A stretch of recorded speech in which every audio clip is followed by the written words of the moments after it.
London dawned bleak and cheerless on the morning of April 17th, 1851, grey clouds hanging low over the city like harbingers of sorrow, perfectly mirroring the heaviness in Lady Eleanor Blackwood's heart as she sat motionless at her dressing table, while her lady's maid, Margaret, arranged her chestnut hair with practiced hands. The modest townhouse on Berkeley Square, once the pride of the Blackwood family before financial ruin had forced them to lease most of their properties, felt particularly confining today of all days. Margaret gently remarked that her ladyship had barely touched her breakfast, concern evident in her voice as she secured another pin into the elegant coiffure she was creating, but Eleanor could only manage a wan smile in response, her grey eyes meeting her reflection with resignation. At 26, Lady Eleanor was considered firmly on the shelf by London society, her prospects diminished not only by her age, but by the scandal of her father's gambling debts 3 seasons prior. None of that would have mattered to Eleanor, had her heart not belonged wholly and completely to the one man she could never have, the very man whose wedding she was now preparing to attend with the composed dignity expected of her station. Duke James Westmoreland had been her dearest friend since childhood, their estates having bordered one another in Hampshire, and she had watched him grow from a mischievous boy into the most respected peer of the realm, always at his side through triumph and hardship, always the confidant but never the beloved. The cream-coloured morning dress laid out across her bed seemed to mock her with its careful propriety, selected specifically to help her fade into the background at St. George's Cathedral, where James would pledge his life to 19-year-old Lady Sophia Pembroke, daughter of the Earl of Harrington, and possessor of both flawless beauty and an immense dowry. Eleanor had endured the engagement announcement at Lady Winchester's ball 2 months prior, with a fixed smile that had fooled everyone except Margaret, who had held her through the subsequent tears that night. Now, as Margaret fastened the last button of her dress and arranged a modest hat atop her carefully styled hair, Eleanor gathered her emotional armor around her like the light shawl she draped over her shoulders, preparing to witness the ceremony that would finally extinguish the flame of hope she had nurtured in secret for more than a decade. A distant rumble of thunder echoed through the window as the first raindrops began to speckle the glass, nature itself seeming to understand that this day would bring no joy to Eleanor Blackwood, only the culmination of years of silent longing and the final proof that duty would always triumph over the desires of the heart in their world. The approaching storm promised to drench the wedding guests as they travelled to the cathedral, but Eleanor knew that no rain could possibly match the torrent of tears she would have to suppress when the man she loved bound himself forever to another. The memories flooded Eleanor as her carriage rolled toward the cathedral, vivid images of Hampshire summers when she and James ran wild through the meadows separating Westmoreland Hall from Blackwood Manor. How innocent those days had been, when the heir to a dukedom and the daughter of a respected viscount could be simply children together, climbing apple trees, racing ponies across dew-covered fields, and creating elaborate imaginary kingdoms in the ancient woods that belonged to both estates. She recalled with painful clarity the gradual shift in her heart, the summer of her 16th year when James returned from his first term at Oxford, no longer the lanky boy who had pulled her braids, but a young man of commanding presence and thoughtful intelligence. They still spent every available moment together during holidays, but something had changed in the air between them, charged with unspoken awareness that adulthood approached with all its expectations and limitations. It was during those golden afternoons, reading poetry beneath the great oak by the stream that marked the boundary between their lands, that Eleanor had first recognized the flutter in her chest whenever James smiled at her as love, not mere friendship. Throughout the years that followed, as Eleanor made her debut in London society, and James shouldered increasingly heavy responsibilities following his father, the 6th Duke's declining health, their connection had only deepened. James often escaped to the solitude of her company when the weight of his position became too burdensome, confiding that Eleanor alone truly saw him, not merely the title he carried or the fortune he commanded, but the man beneath with all his doubts and dreams. She had treasured those confidences, storing each shared moment like precious jewels in the vault of her memory, never daring to speak of her own feelings, understanding even then the impossibility of their situation. Society expected the Duke of Westmoreland to marry strategically, securing alliances with wealth and impeccable bloodlines, not to follow his heart to the daughter of a neighboring estate, however deep their connection. And then, 3 seasons ago, disaster had struck when Lord Blackwood, Eleanor's father, had lost the family fortune at the gaming tables, necessitating the sale of their beloved manor and a hasty retreat to the modest London townhouse that remained. The scandal had effectively removed Eleanor from the marriage market. Not that she had ever encouraged any suitors, her heart belonging irrevocably to James. Now, at 26, she was considered firmly on the shelf, her prospects diminished by both circumstance and the inexorable passage of time. James, meanwhile, had ascended to the dukedom upon his father's death last winter. The responsibilities of his position increased tenfold, including the expectation that he would soon secure the succession with an advantageous marriage. Lady Sophia Pembroke, with her youth, beauty, and substantial dowry, represented everything society demanded in a duchess, while Eleanor, despite the depth of their connection, represented everything it would reject. The constraints of their world had proven stronger than the bonds of their hearts, a bitter truth that Eleanor had been forced to accept when James had announced his engagement 2 months prior. The Blackwood carriage swayed gently over London cobblestones as the rain intensified, forcing elegant wedding guests to hurry beneath umbrellas toward the grand Westmoreland cathedral, whose Gothic spires rose imperiously against the darkening sky. Lady Eleanor sat opposite her mother. The once grand Lady Blackwood, now reduced to wearing outdated finery, carefully maintained to preserve the illusion of prosperity, her lined face a study in practiced dignity, despite their diminished circumstances. The Countess leaned forward, adjusting a stray lock of hair that had escaped from beneath Eleanor's hat, reminding her daughter in hushed tones that the Tun would be watching closely today, scrutinizing how she bore this particular trial, and that above all she must remember her dignity. Eleanor nodded obediently, though inwardly she wondered how one maintained dignity while watching one's heart shatter into irretrievable pieces. The rain lashing against the carriage windows seemed to mock her composure, each droplet a reminder of the tears she refused to shed. Her thoughts drifted unbidden to that terrible evening at Lady Winchester's ball, when James had announced his engagement, the moment frozen perfectly in her memory, like an insect trapped in amber. He had stood tall and handsome in his formal attire, making the announcement with the perfect aristocratic composure expected of his station, while Sophia had smiled triumphantly at his side, her 19 years and flawless beauty, a stark contrast to Eleanor's more mature presence. Eleanor had maintained her composed smile throughout the congratulations, the toasts, the endless parade of well-wishers, even managing to offer her own felicitations to the happy couple without betraying the devastation raging within her breast. James had looked at her with an unfathomable expression when she approached,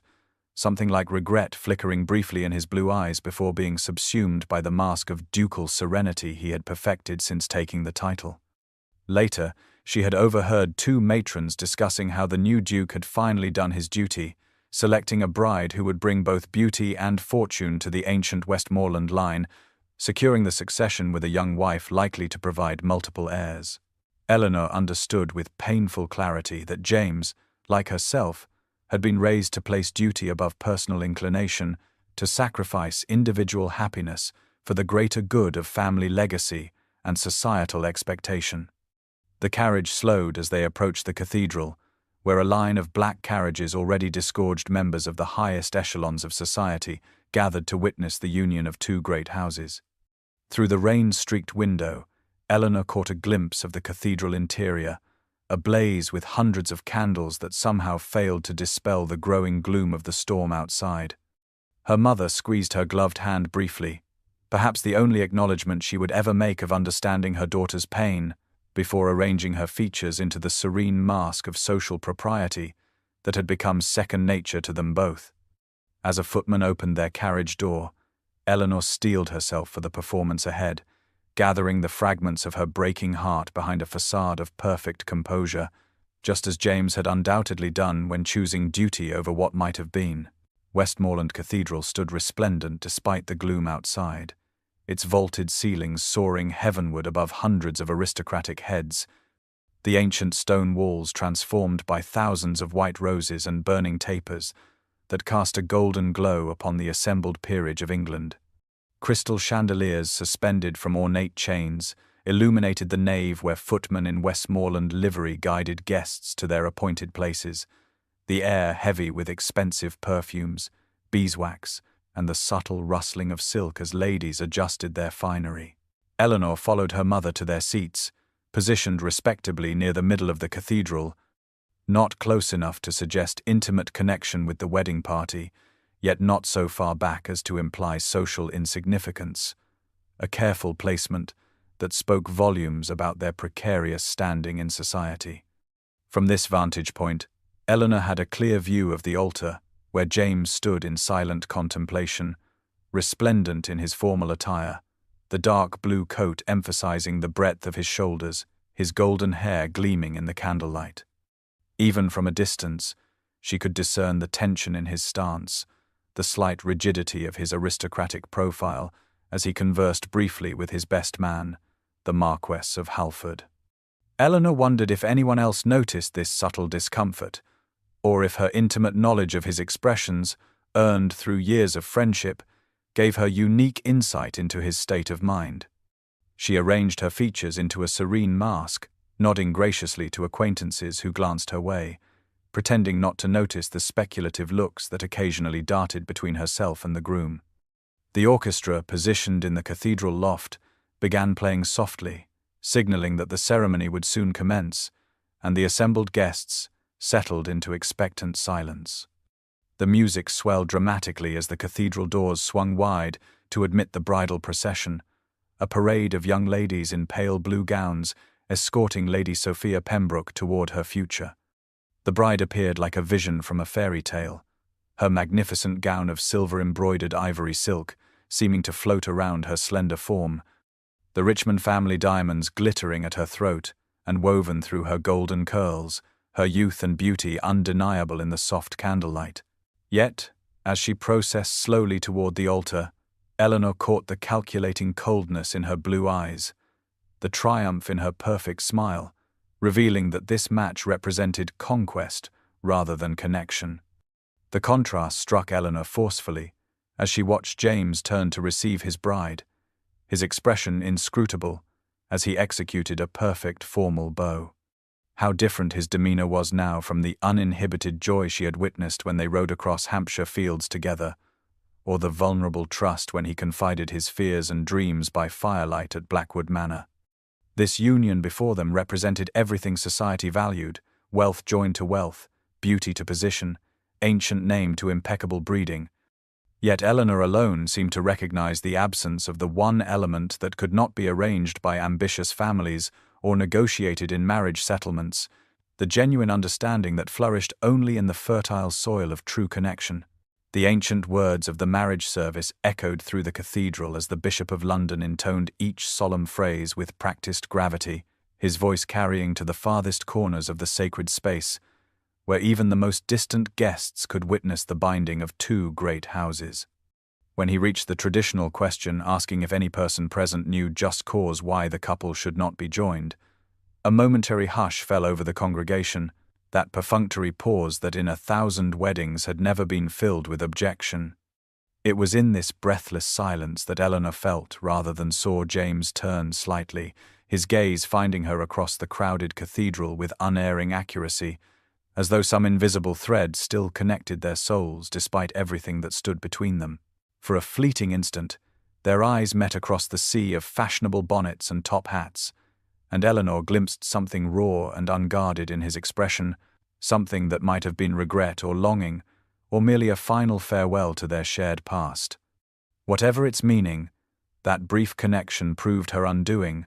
the last stone that collapsed the dam of her carefully maintained composure. The bishop continued with the ceremony, the moment passing without incident as society expected, but Eleanor found herself suddenly unable to draw sufficient breath, the cathedral walls seeming to press inward, the scent of roses becoming cloying and suffocating rather than sweet. With movements born of desperate necessity rather than conscious decision, She rose silently from her seat while attention remained fixed on the couple at the altar, her mother too engrossed in maintaining her own dignity to notice her daughter's retreat. Eleanor slipped sideways along the pew and toward a small side door half hidden behind a marble column designed for the discreet entry and exit of cathedral staff. No one marked her departure. No whispers followed her progress, the assembled aristocracy too captivated by the spectacle before them to notice one unremarkable gentlewoman making her escape. The heavy wooden door closed behind her with a soft thud that seemed to echo the finality of her loss, admitting her to a small stone courtyard bordered by the cathedral's rose garden. The first drops of rain fell upon her upturned face as she emerged, fat, cold droplets that mingled indistinguishably with the tears now flowing freely down her cheeks, her control finally shattered beyond recovery. She made no attempt to seek shelter beneath the cloister walkway that bordered the garden, instead walking blindly forward into the intensifying downpour, welcoming the cleansing chill that soaked through her cream silk gown and penetrated to her very skin. Eleanor Blackwood, who had spent her entire life conforming to the expectations of her position, who had never once given society cause to question her perfect decorum, now stood abandoned to grief in the cathedral garden, her carefully arranged hair collapsing beneath the weight of rain, her face lifted to the weeping heavens in silent communion with their sorrow. Inside, James Westmoreland was binding himself to another woman with sacred vows, while outside, Eleanor finally surrendered to the torrent of emotion she had suppressed for years, her silent sobs matched by the steady rhythm of rain that would soon drench her to the bone. The rain fell in earnest now, transforming from gentle drops to sheets of water that plastered Eleanor's fine cream silk to her body like a second skin, the delicate fabric growing translucent and heavy against her slender frame. She made no move to seek shelter, standing instead with arms slightly outstretched among the rose bushes, whose blooms bent under the weight of the downpour, their sweet fragrance intensified by the rain. Water streamed down her face, indistinguishable from the tears that flowed without restraint, now that she had abandoned all pretense of composure.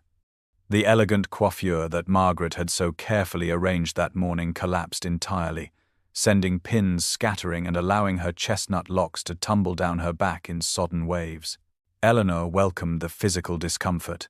the chill that penetrated to her bones, the weight of her waterlogged garments, finding in these sensations a fitting, external manifestation of the pain that threatened to consume her from within. Somewhere inside those stone walls, behind stained glass windows that glowed with candlelight despite the stormy gloom, James was speaking sacred vows that would bind him forever to another woman, promises that would sever the last tenuous connection between their souls. With these vows, I lose him forever, she thought, the words repeating in her mind like a terrible litany as she pressed her hands against her mouth to stifle the sobs that now racked her body. 20 years of friendship, 6 years of secret love, countless moments of shared laughter and whispered confidences, all sacrificed on the altar of duty and societal expectation. Her carefully constructed walls of propriety and restraint, maintained through years of watching James from a distance, crumbled completely as she surrendered to the grief she had so long denied. The thunder that rolled overhead seemed to echo the turmoil in her heart,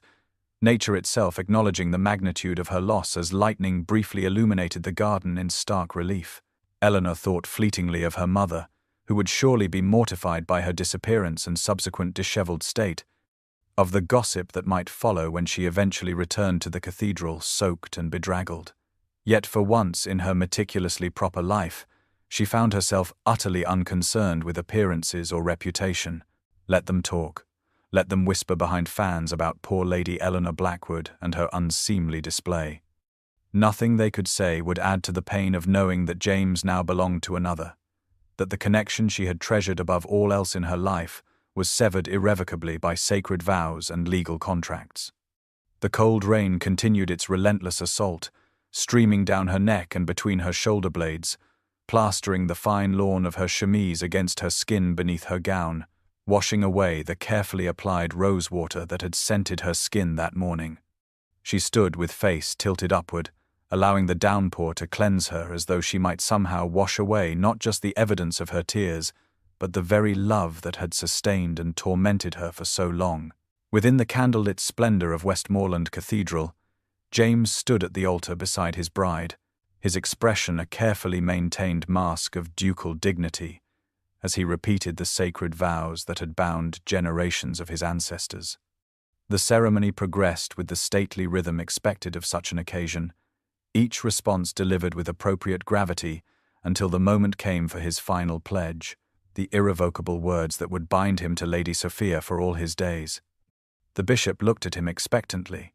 the ancient prayer book held open to display the words James had memorized weeks before, yet suddenly his throat constricted, the vow lodged immovably behind lips that refused to part. Something drew his gaze from the altar toward the congregation, an inexplicable awareness pulling his attention to a particular spot in the middle of the cathedral, where Eleanor had been seated beside her mother. The empty space where she should have been struck him with unexpected force,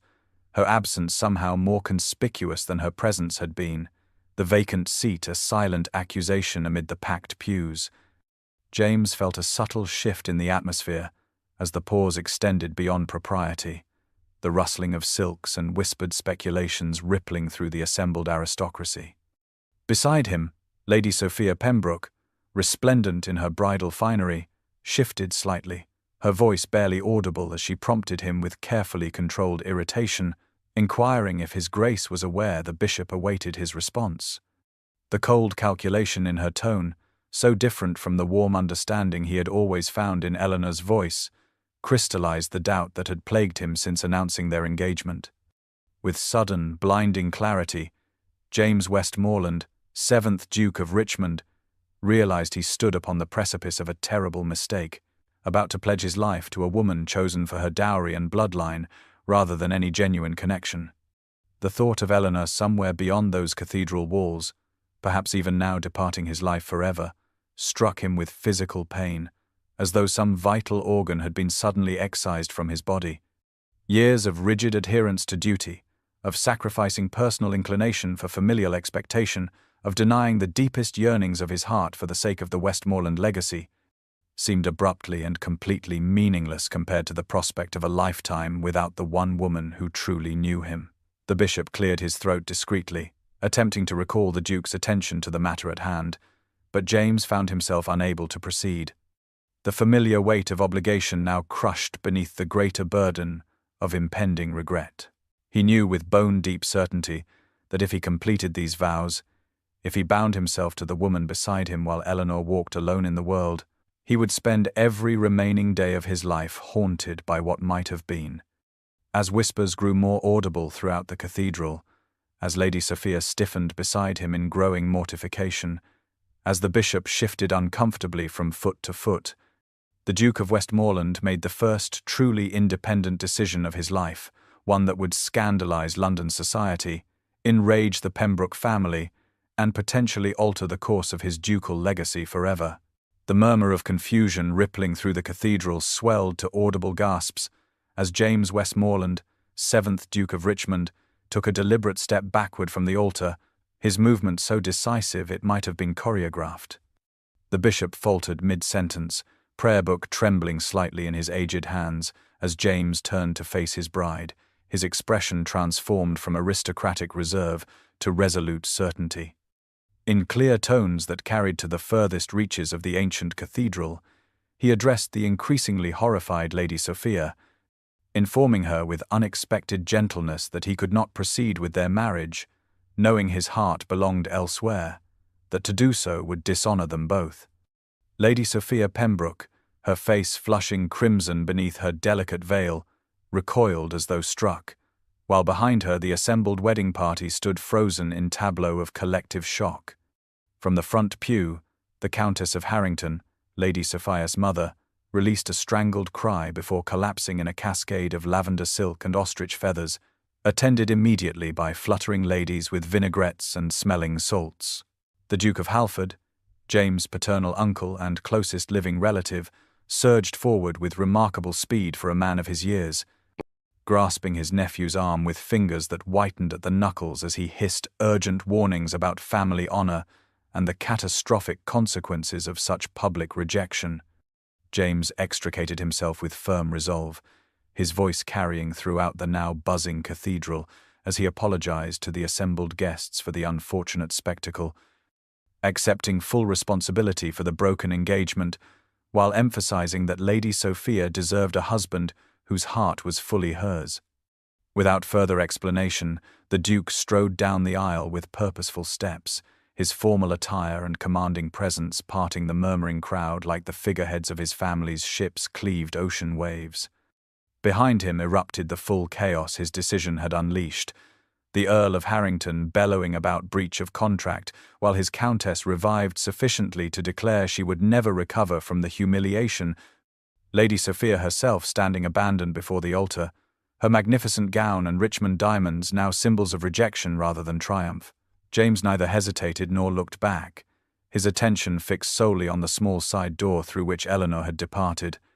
oblivious to the scandal exploding in his wake that would dominate London gossip for months to come, uncaring that his actions had just provided the Tun with its most delicious on dit in a decade. Ladies fanned themselves furiously while exchanging significant glances, gentlemen muttered about duels and satisfaction. The bishop himself appeared on the verge of requiring spiritual intervention, but the Duke of Westmoreland registered none of it as he reached the side door and wrenched it open, admitting a gust of rain-scented air into the incense-perfumed cathedral. In that moment, James Westmoreland, heir to one of England's oldest titles and master of vast estates, cared for nothing but finding the one woman who had always seen beyond his ducal coronet to the man beneath.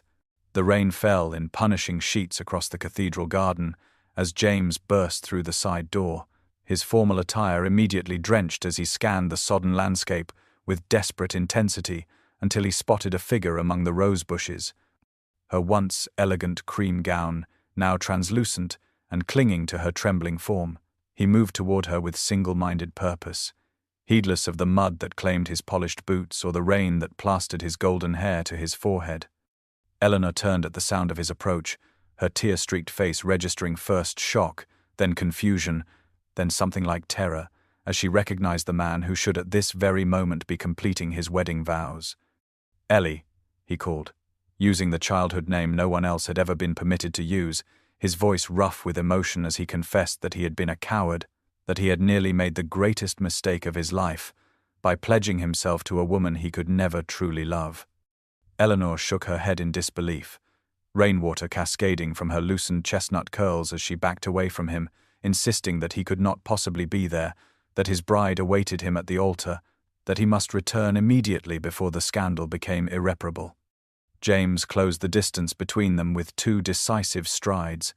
taking her cold hands in his warm ones despite her weak resistance,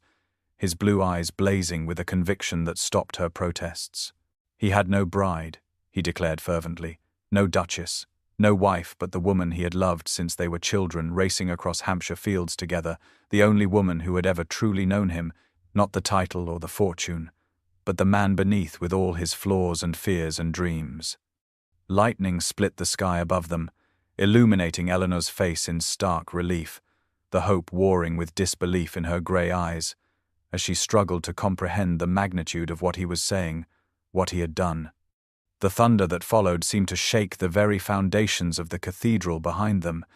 as though the heavens themselves recognized the momentous nature of this confrontation.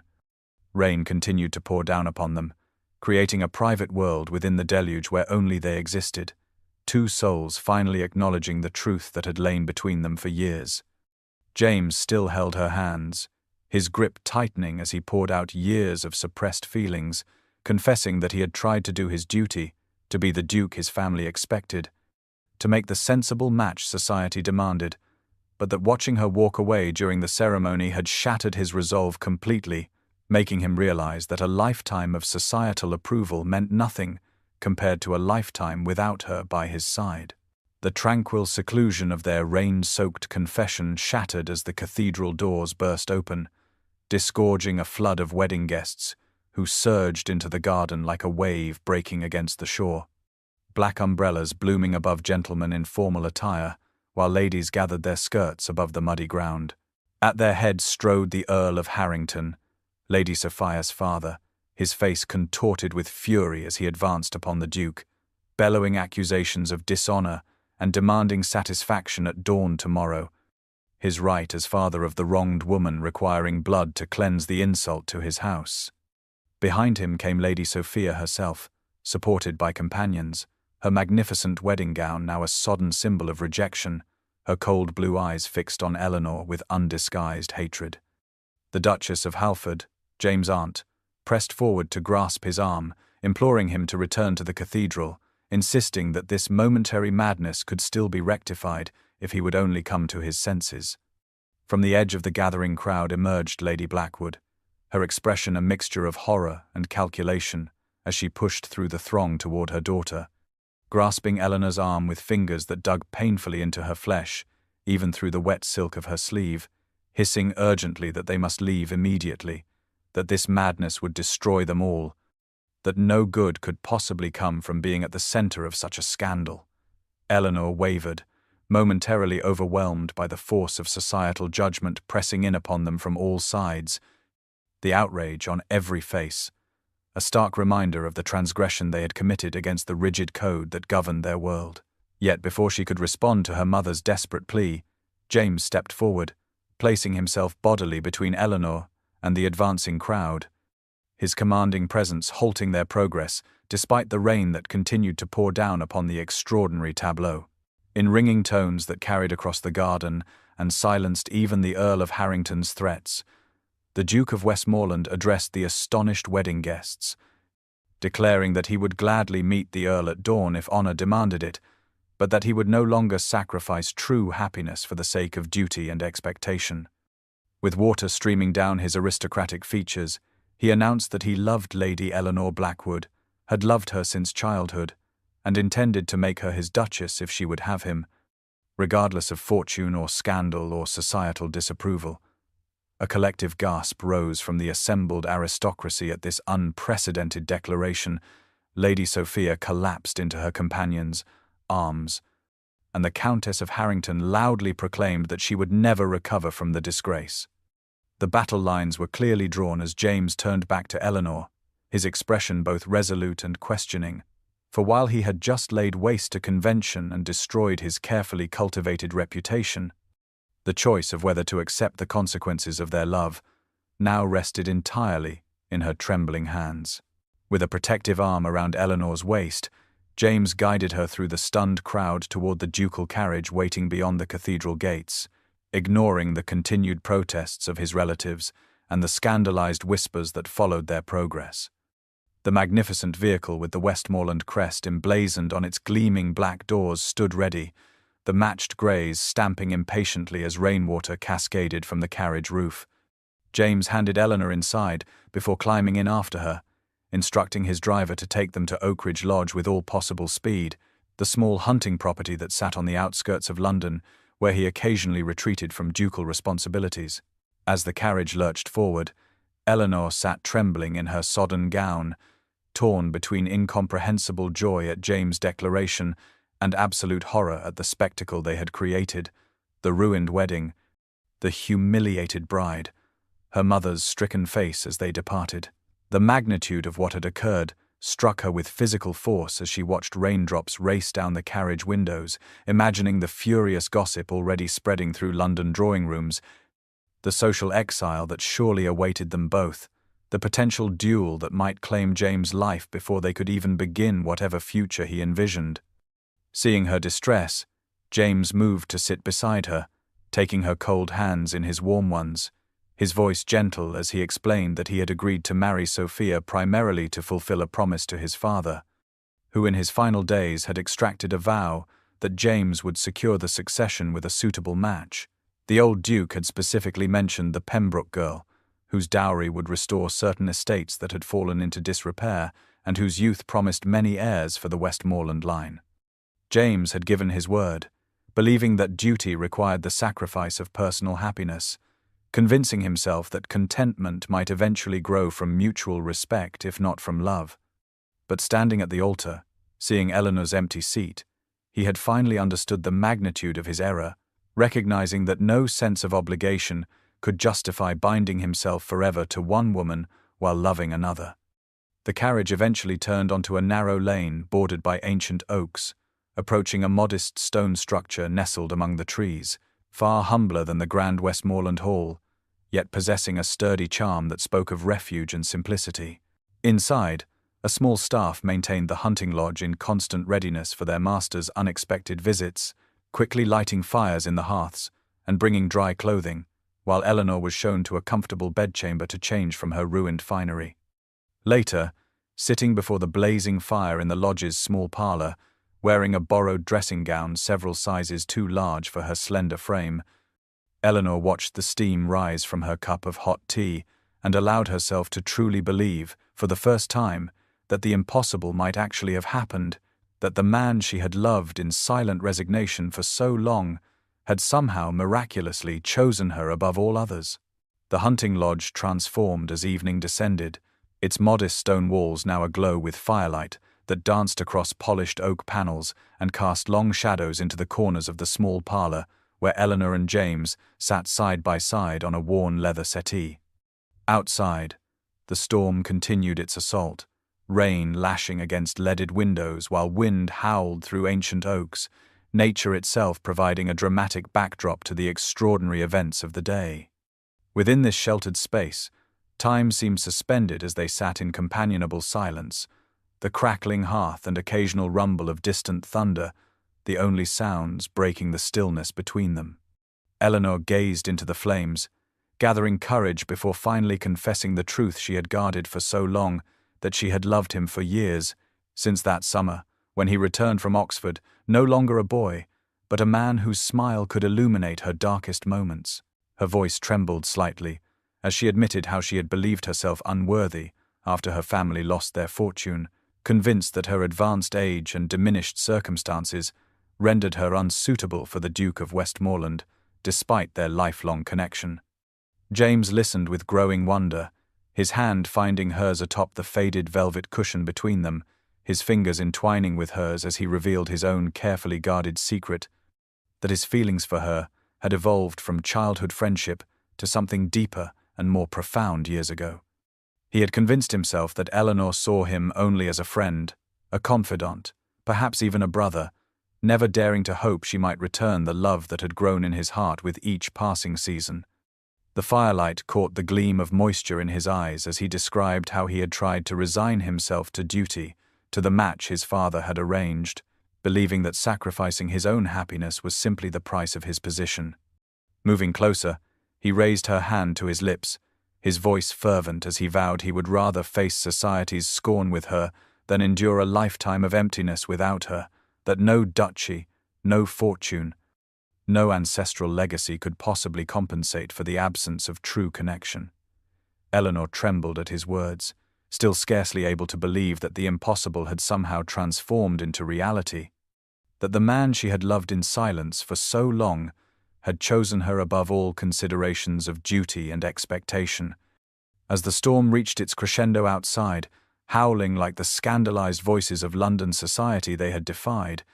James leaned forward to press his forehead gently against hers, creating a moment of perfect stillness at the center of the turbulence that surrounded them. In that intimate connection, unspoken promises passed between them, a shared understanding that whatever challenges awaited beyond the shelter of this refuge, they would face them together, their bond forged through years of friendship, now strengthened by honestly acknowledged love. Dawn broke over the hunting lodge, with tentative golden fingers of light pushing through the storm clouds that had exhausted themselves overnight, revealing a landscape washed clean, but bearing the evidence of nature's fury in fallen branches and scattered leaves. Eleanor descended the narrow staircase in borrowed clothing, her own gown still damp from yesterday's deluge, to find James already dressed and standing before the parlor window, his broad shoulders tense beneath his informal morning coat. Their shared breakfast was a quiet affair, filled with gentle glances and the occasional brush of fingers, both still adjusting to the astonishing transformation in their circumstances, until the sound of carriage wheels on gravel shattered their peaceful interlude. The Duke of Halford, James' paternal uncle and effective head of the family since the old Duke's passing, burst into the lodge without ceremony, his aristocratic features rigid with barely contained fury as he confronted his nephew. The elder man wasted no time on pleasantries, announcing in clipped tones that he came bearing the unanimous decision of the Westmoreland Family Council, an ultimatum delivered with cold precision that sent a chill through Eleanor's heart, even as she listened from the partially open door of the adjoining room. James would return to London immediately, offer a public apology to Lady Sophia and her family, claiming temporary madness brought on by wedding nerves, and proceed with the marriage as planned, or face complete disownment, not merely financial but total excision from family connections and social circles. Eleanor pressed trembling fingers to her lips as the full implications became clear. The devastating consequences James would face, should he persist in choosing her over duty. Her practical mind raced ahead to the reality that would follow: the loss of his ancestral homes, his position in society, the fortune that had shaped his entire existence, all sacrificed for a woman's love. Moving into the parlor with quiet dignity, Eleanor addressed both men with calm resolve despite the pain lancing through her heart, insisting that she could not allow James to lose everything for her sake, that the price was too high, that she would return to her mother's house immediately and never see him again, if that would protect him from such a fate. James turned to her with an expression she had never witnessed before, a blend of tenderness and implacable determination that transformed his features from aristocratic reserve to fierce passion. Addressing his uncle without breaking his gaze from Eleanor's face, he declared that he had lived as they all dictated for years, sacrificing his own happiness for family expectations, but that he would do so no more. His voice gained strength as he continued, stating that if the price of loving Eleanor was the loss of everything else he possessed, he considered it a bargain gladly struck, and that his uncle could convey to the family council that the Duke of Westmoreland chose love over legacy, heart over heritage, and would never regret the decision, even if they followed through on every threatened consequence. The heated exchange between James and his uncle provided Eleanor with the opportunity she needed, slipping quietly from the parlor while their attention remained fixed on their increasingly acrimonious debate, the older man's threats rising in volume as James refused to yield. In the small writing desk in her borrowed bedchamber, Eleanor found paper and pen, her fingers trembling as she composed what must be her final communication with the man she loved, explaining through tear-spotted ink that she could not and would not be responsible for his complete ruination, that while love might sustain their hearts, it could not provide the material necessities of life to which he was accustomed, and that someday he would thank her for having the strength to end things before he sacrificed everything for a momentary passion. She sealed the note with a drop of wax, placing it prominently on the pillow where he would be certain to find it, before slipping down the servants' staircase and out through the kitchen garden, flagging down a passing farmer's cart to convey her to the main road, where she might find more suitable transportation back to London. The journey passed in a blur of grief, Eleanor's practical mind already constructing the fortress of resignation she would need to inhabit for the remainder of her days, knowing that this time there could be no hope of James someday turning to her, that she had experienced both the greatest joy and deepest sorrow possible in the span of a single day. The Blackwood townhouse loomed before her like a prison as she finally arrived. Her mother's shocked expression at her disheveled appearance in borrowed clothing quickly transforming to cold fury as the story emerged through halting explanation. Lady Blackwood paced the modest drawing-room like a caged tigress, her voice rising with each enumeration of the catastrophic consequences Eleanor's actions would have on their already precarious social standing, culminating in the devastating accusation that her eldest daughter had destroyed what little standing they had left, ensuring they would be excluded from every respectable drawing-room in London once news of her involvement in the Westmoreland wedding scandal became common knowledge. Eleanor accepted her mother's condemnation with quiet dignity, knowing she deserved far worse for allowing matters to proceed to such a point, for not having the strength to resist James' declaration in the cathedral garden, for the momentary weakness of believing happiness might be possible despite all the barriers that stood between them. As she climbed the stairs to her bedchamber, exhaustion claiming every limb, Eleanor acknowledged that her sacrifice had been necessary, that James would eventually see the wisdom of reconciling with his family, and perhaps even with Lady Sophia, that the brief joy they had shared would sustain her through the lonely years ahead, never suspecting that even as she closed her bedroom door,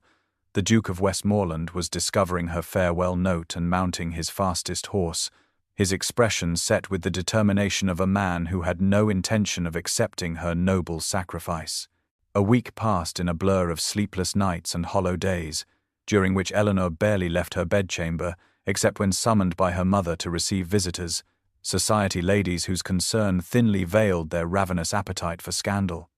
Lady Millicent Fairchild arrived first, with eyes bright behind her practiced expression of sympathy, relishing each detail she could extract about that dreadful scene in the cathedral garden, followed by Countess Spencer, who lamented how the Duke of Westmoreland had become virtually unwelcome at gentlemen's clubs throughout London, his closest friends abandoning him like rats from a sinking ship. Mrs. Harrington, cousin to Lady Sophia,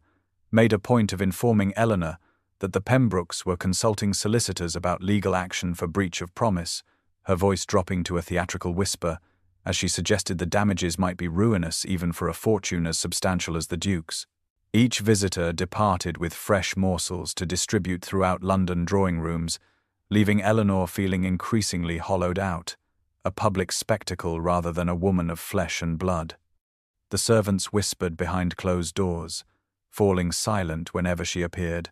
while her younger sister Charlotte avoided her entirely, concerned that association with Eleanor's disgrace might tarnish her own prospects for the upcoming season. Her mother maintained a frigid silence broken only to relay new developments in their social exile, invitations withdrawn, acquaintances suddenly indisposed when the Blackwood carriage appeared at their doors. Even their modiste sent word that she could no longer accommodate Lady Blackwood's patronage, citing an unexpectedly full schedule, a transparent excuse that fooled no one. Through these torturous visits, Eleanor gleaned fragments of James' fate, learning that the Duke of Halford had publicly disavowed his nephew's actions and withdrawn the family's support, that the Earl of Harrington had indeed issued a challenge, though cooler heads had thus far prevented an actual duel, that James had been seen riding alone through Hyde Park at unfashionable hours, shunned by former companions. Each report pierced her heart with fresh pain, confirming that her decision to leave had been correct, that had she remained, she would have witnessed the complete destruction of the man she loved, his position, his reputation,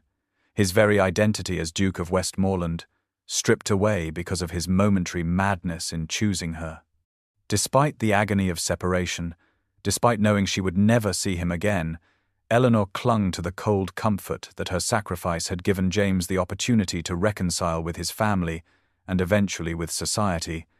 even as she herself accepted that her own place in the world she had known was irrevocably lost, her reputation beyond salvage, her future a bleak landscape of isolation and whispers that would follow her to the grave. The afternoon bell announced a visitor, just as Eleanor was contemplating yet another meal excused due to headache, the prospect of facing her mother's recriminations across the dining table having robbed her of appetite for days. She expected another vulture in ladies' clothing come to extract fresh details of her disgrace, but instead found herself summoned to the drawing-room to receive the Dowager Duchess of Westmoreland herself, an imperious figure in black silk, whose mere presence seemed to command the modest chamber to expand to accommodate her dignity. The elderly woman's silver hair was arranged beneath a severe bonnet adorned with jet beads, her spine ramrod straight despite her 70 years, her piercing blue eyes so reminiscent of James that Eleanor felt physical pain at the resemblance.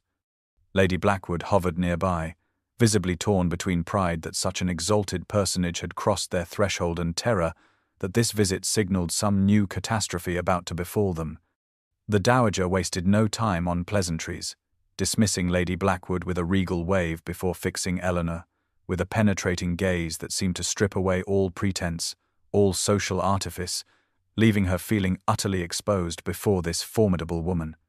"So," declared the Duchess in tones that suggested she was accustomed to immediate compliance,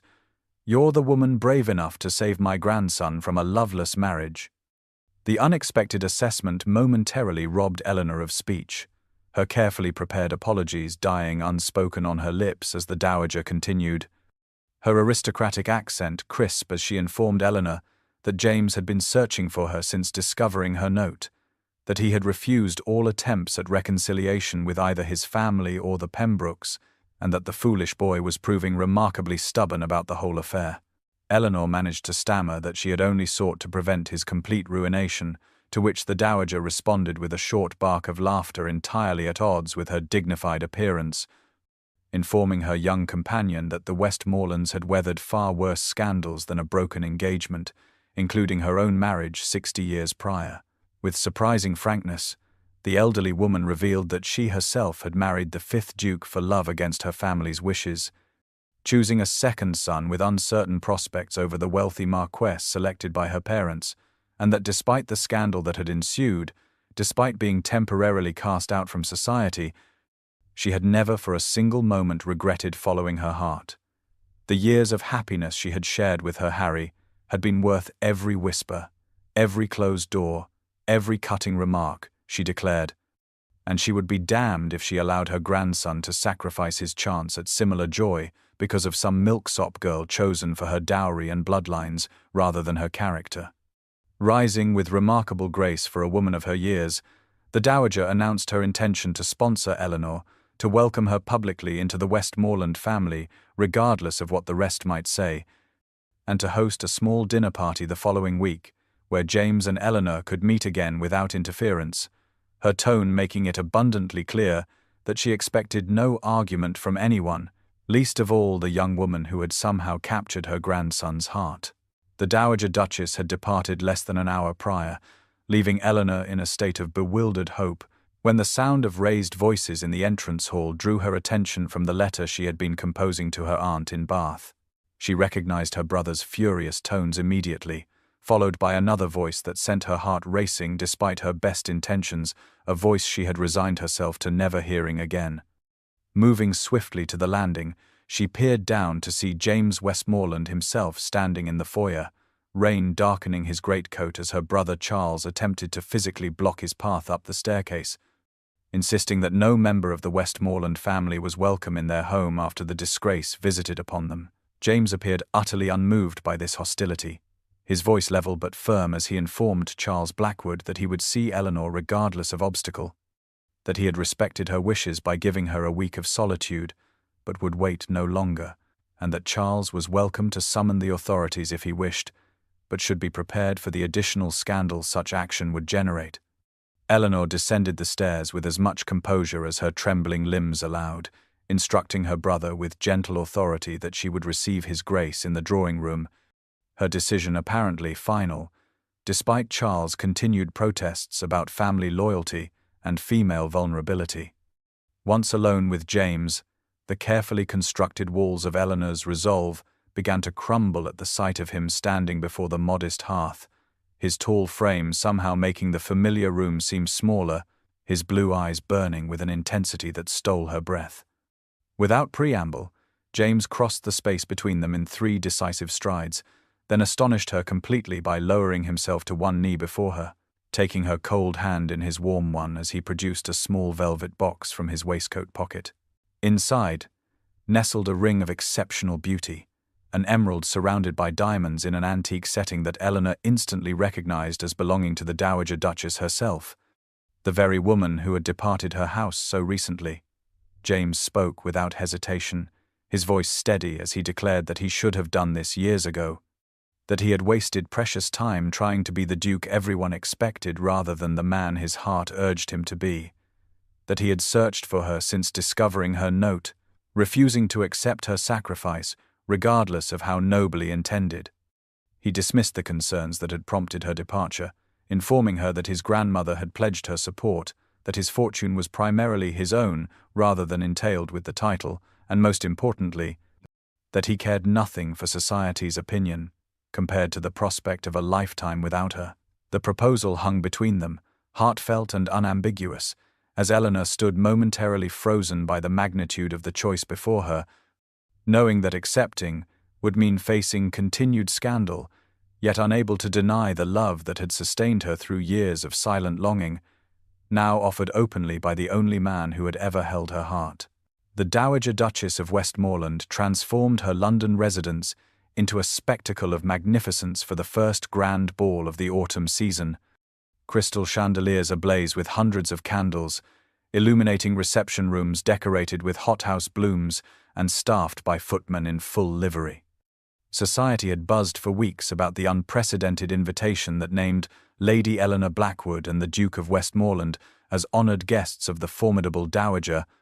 forcing London's elite to choose between snubbing one of the most powerful women in England or tacitly accepting the couple whose scandal had dominated drawing-room conversation throughout the summer. Eleanor entered the grand ballroom on James' arm, her gown of deep sapphire silk complementing the Westmoreland emeralds that now adorned her throat and wrists, tangible symbols of the dowager's approval.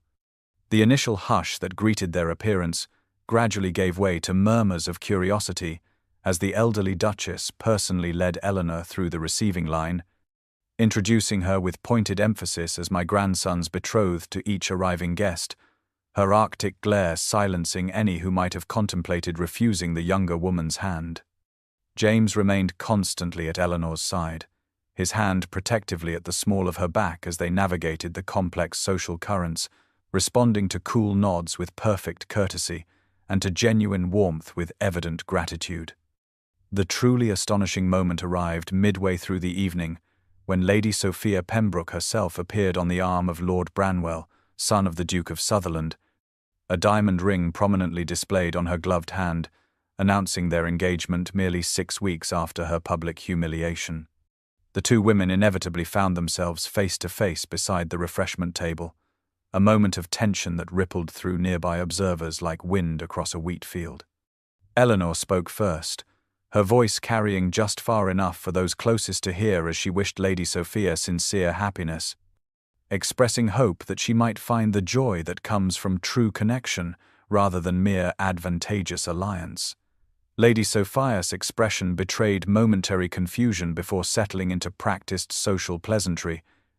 her response gracious if somewhat brittle, as she accepted the good wishes with a nod, before allowing Lord Branwell to lead her toward the dance floor. By the time the orchestra struck up the final waltz of the evening, a subtle but significant transformation had occurred within the ballroom, the initial frost having thawed into something approaching normal social interaction as influential matrons who followed the dowagers lead beckoned Eleanor into their circles,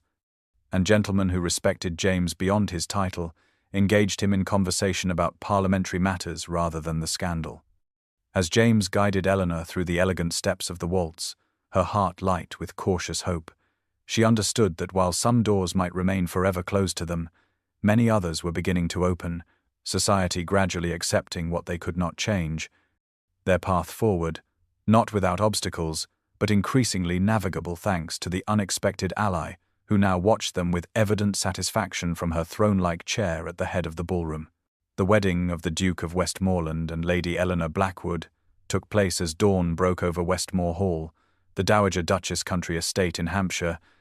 not 5 miles from the meadows where they had played as children. No grand cathedral with hundreds of aristocratic witnesses, no elaborate decorations or formal processions, only the ancient stone chapel on the estate grounds, illuminated by the first golden rays of morning light, filtering through stained glass windows that had witnessed Westmoreland weddings for generations. Roses from the ducal gardens adorned the small space, their fragrance mingling with beeswax candles as the intimate gathering of true friends and loyal allies took their places in the oak pews, a stark contrast to the society spectacle that had ended in scandal months before. The Dowager Duchess presided like a benevolent monarch from the front pew, her regal bearing softened by evident satisfaction as she watched her grandson stand before the altar, waiting for his bride. Eleanor appeared in the doorway on her brother's arm, Charles Blackwood having finally reconciled himself to the match after witnessing the depths of his sister's happiness, her gown of ivory silk far simpler than Lady Sophia's had been, yet somehow more radiant against her glowing skin. No Richmond diamonds adorned her throat, only a single strand of Westmoreland pearls, a gift from the dowager that morning, and symbol of her complete acceptance into the family. The ceremony proceeded with none of the stiff formality that had characterized the aborted cathedral wedding, the ancient words spoken with genuine emotion rather than practiced precision. Vows exchanged, not as social contracts, but as heartfelt promises between two people who had overcome extraordinary obstacles to stand together. When James spoke his personal vow, his voice carried throughout the small chapel with unwavering certainty as he acknowledged that he had nearly lost her to fear and convention, that he had almost sacrificed true happiness for the sake of duty and expectation, but that he would spend every day of his life ensuring she never doubted his love again. Tears glistened in Eleanor's eyes as she responded with her own promise to stand beside him through whatever challenges might come, to face society's judgment together rather than apart, to cherish the connection they had nurtured since childhood, above all worldly considerations. As the morning sun rose fully above the horizon, bathing the chapel in multicolored light through the ancient stained glass, the vicar pronounced them husband and wife, a declaration met with genuine joy from the small gathering rather than the polite approval that would have greeted a more conventional match. Hand in hand, the new Duke and Duchess of Westmoreland processed down the short aisle and out into the golden morning, where the Hampshire countryside stretched before them, the landscape of their shared childhood, now the setting for their shared future, their triumph over societal expectations, complete as they chose authentic love over prescribed duty, genuine connection over advantageous alliance. Spring painted Westmore Hall in vibrant colors, the formal gardens surrounding the ancient manor house, erupting in a profusion of blossoms, as though nature itself celebrated the triumph of love over convention that had unfolded within these grounds. 1 year after their dawn wedding in the estate chapel, the Duke and Duchess of Westmoreland hosted an intimate gathering of the friends and family who had stood firmly beside them through scandal and uncertainty, their loyalty now rewarded with the warm hospitality of a couple whose happiness radiated from every glance, every touch, every shared smile. Society had gradually accepted what it could not change, the scandal fading as newer, more shocking on-dits claimed the attention of drawing-room gossips, invitations to the most prestigious events once again arriving at Westmore Hall, though the Duke and Duchess selected carefully which they would honor with their presence. Eleanor moved among their guests with serene grace, her simple gown of spring green silk complementing the glow of impending motherhood, one hand often resting protectively on the gentle swell of her abdomen, where the Westmoreland air grew stronger each day.